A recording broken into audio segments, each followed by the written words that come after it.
Ready হৈ গ'ল brownie. ইয়াত লৈছোঁ এটা কেৰাহী, মই এতিয়া গেছটো জ্বলাই দিছোঁ। জ্বলাই ইয়াতে দিছোঁ চেনি 1 বাটি। ইয়াতে মই দিছোঁ 2 চামুচমান পানী দি মই এইখিনি ভালদৰে মেল্ট কৰি ল'ম। মেল্ট মানে মই তগাৰ বনাই ল'ম। এয়া মই ঘনে ঘনে গোটেইখিনিয়ে লৰাই দিছোঁ।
ইয়াতে দিছোঁ ইলাচি পাউডাৰ অলপ দি মই আকৌ গোটেইখিনি বেচনে 2 ছেকেণ্ডমান ভালদৰে ভাজি লৈছোঁ।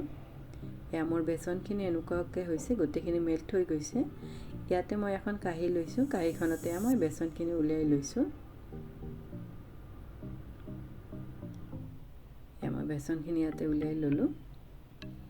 এইখিনি মই এতিয়া ঠাণ্ডা হ'ব থৈ দিম। ইয়াত লৈছোঁ এখন মই তাৱা, কেৰাহীটো বনাব পাৰি, মই তাৱাখনতে লৈ ল'লোঁ। ইয়াতে লৈছোঁ 2টামান বাদাম, মই সৰু সৰুকৈ কাটি দিছোঁ। আপোনালোকে বেলেগ ড্ৰাই ফ্ৰুটছো দিব পাৰে। মোৰ বাদাম আছিল বাবে মই ইয়াত 2টামান বাদামেই দিছোঁ। মই এইখিনি ভালদৰে শুকানে ইয়াতে ভাজি ল'লোঁ। লৈ এয়া মই বেচনত দি দিছোঁ। দি মই এইখিনি কিন্তু ভালদৰে ঠাণ্ডা হ'ব থৈ দিছোঁ। এয়া মোৰ অলপ অলপ ঠাণ্ডা হৈছে, অলপ অলপ গৰমো হৈছে। মই কাঁহীখনৰ পৰা এনেকুৱাকৈ মাজত এনেকুৱাকৈ উঠাই লৈছোঁ।